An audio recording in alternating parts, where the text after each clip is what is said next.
মই এইখন বিদ্যালয়ত নতুনকৈ এতিয়া যোগদান কৰিছোঁ আৰু আগৰ যিজন প্ৰধান শিক্ষক আছিল প্ৰদীপ নেওগ ছাৰ, তেখেত অলৰেডি মানে 31 জানুৱাৰী তাৰিখে অৱসৰ গ্ৰহণ কৰিছে।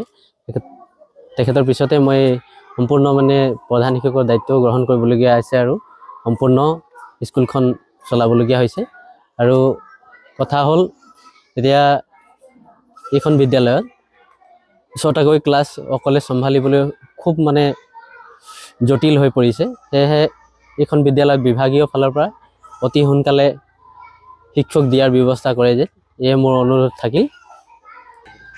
হয়, মেনেজমেণ্ট কমিটিয়ে সম্পূৰ্ণ সহযোগিতা কৰি আছে, যিহেতু মই জনামতে বিভাগক মেনেজিং কমিটিয়ে বহুতবাৰ জনাইছে কথাটো, 2-3বাৰ হয়তো বিঅ' ছাৰক বা বিভাগীয় যিটো অফিচলৈ তেখেতলোক গৈছে আৰু কথাবিলাক জনাইছে। এই বিদ্যালয়ত মানে যথেষ্ট এতিয়াও ছাত্ৰ ছাত্ৰী আছে, আমাৰ 53 এতিয়াও ছাত্ৰ ছাত্ৰী।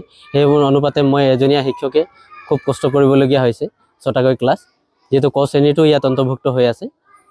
তাৰোপৰি কথা হ'ল ইয়াত বিদ্যালয় যথেষ্ট দূৰত আছে, মানে দুখন যদি বিদ্যালয় মিলাই দিওঁ বুলি ক'লেও তেনেকৈ সম্ভৱ নহ'ব। আৰু এইফালে সাবিত্ৰীলৈ যথেষ্ট দূৰ হয় ইয়াৰ পৰা, গতিকে কণ ল'ৰা ছোৱালীবিলাকক মানে ইয়াৰ পৰা যদি বেলেগলৈ দিবলগীয়া হয় তেতিয়াহ'লে যথেষ্ট প্ৰব্লেম এটা আহিব। বিদ্যালয়খন বন্ধ হৈ যাব, বিদ্যালয়খন যিহেতু বন্ধ হৈ যাব। আৰু মানে আমাৰ গাঁৱৰ ৰাইজৰ ফালৰ পৰা আমি আগতে বৰ্তমানতো 2জন আছিলে শিক্ষক, তাৰে যোৱা বছৰ মাৰ্চ মাহত আমাৰ বাইদেউ ৰিটায়াৰ হৈ গ'ল। তাৰপিছত এই বছৰ আমাৰ আকৌ ছাৰ ৰিটায়াৰ হ'ল। বাইদেউ ৰিটায়াৰ হোৱাৰ পৰাই আমি ব্লকলৈ কেইবাবাৰো গ'লোঁ শিক্ষক বিচাৰি, কিন্তু দুখৰ বিষয় যে আপোনাৰ ব্লকৰ ফালৰ পৰা এতিয়ালৈকে একো সহায় পোৱা নাই আমি। তো আমাৰ ফালৰ পৰাতো কেইবাবাৰো যোৱা হ'ল।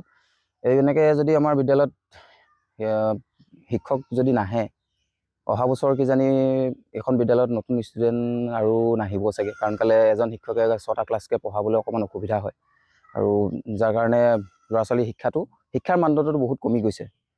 যাৰ ফলত গাৰ্জেনেও চিন্তা কৰিব লগা হৈছে যে এইখন বিদ্যালয়ত ষ্টুডেণ্ট দিলে ল'ৰাৰ ভৱিষ্যত কি হ'ব, কাৰণ কেলৈ বিদ্যালয়খনত বৰ্তমানে এজন শিক্ষক, এই শিক্ষকৰ বদলি যদি আৰু এজন শিক্ষক আমি বিদ্যালয়ত পাওঁ, তেতিয়াহ'লে হয়তো বিদ্যালয়খন আপোনাৰ ল'ৰা ছোৱালীখিনিৰ শিক্ষাৰ ক্ষেত্ৰত আগবাঢ়ি যাব পাৰিব। এইটোৰ বিষয়েও যদি চৰকাৰে যদি অকণমান গুৰুত্ব দিয়ে, অংগনবাড়ীখনো যদি নতুনকৈ নাহিলেও যদি ৰিপেয়াৰিং হ'লেও কৰি দিয়ে, ধৰক আপোনাৰ টিংখিনি লগাই দিয়ে, এতিয়াতো বৰষুণৰ দিনত অংগনবাড়ীখনত আপোনাৰ ল'ৰা ছোৱালী ক্লাছ কৰিবই নোৱাৰে, কাৰণ কেলৈ ভিতৰত গোটেই পানীয়ে পৰে, টিংপাত ফুটা, ল'ৰা ছোৱালীৰ অসুবিধা হয়। সেইকাৰণে অংগনবাড়ী বৰষুণ দিলে বুলি ক'লে ক্লাছ বন্ধ হোৱা নিচিনাই হয়গৈ প্ৰায়। যথেষ্ট সংখ্যক তেনেকুৱা দৰিদ্ৰ সীমাৰেখাৰ তলৰ ষ্টুডেণ্ট আছে, যি তাৰমানে যদি চৰকাৰী স্কুলখনত যদি মাষ্টৰ নাথাকে, তেওঁলোকে বেলেগ এখন স্কুললৈ ল'ৰা ছোৱালীখিনি উলিয়াইও নিব নোৱাৰিব, কাৰণ কেলৈ তেওঁলোকৰ বাগানত কাম কৰে, আৰু আমাৰ এডোখৰ বাগান অঞ্চললৈ পৰে। তো বাগানত কাম কৰি তেওঁলোকে এখন প্ৰাইভেট স্কুলত পঢ়াবলৈ বা ইয়াৰ পৰা দূৰৰ জেগাত পঢ়াবলৈ তেওঁলোকৰ অহা যোৱা ভাড়াৰ কথা আছে, ধেৰ খৰচা আহে। তাৰ কাৰণে তেওঁলোকে বেলেগ এখনলৈ নিওঁ বুলি ক'লেও নিব নোৱাৰিব।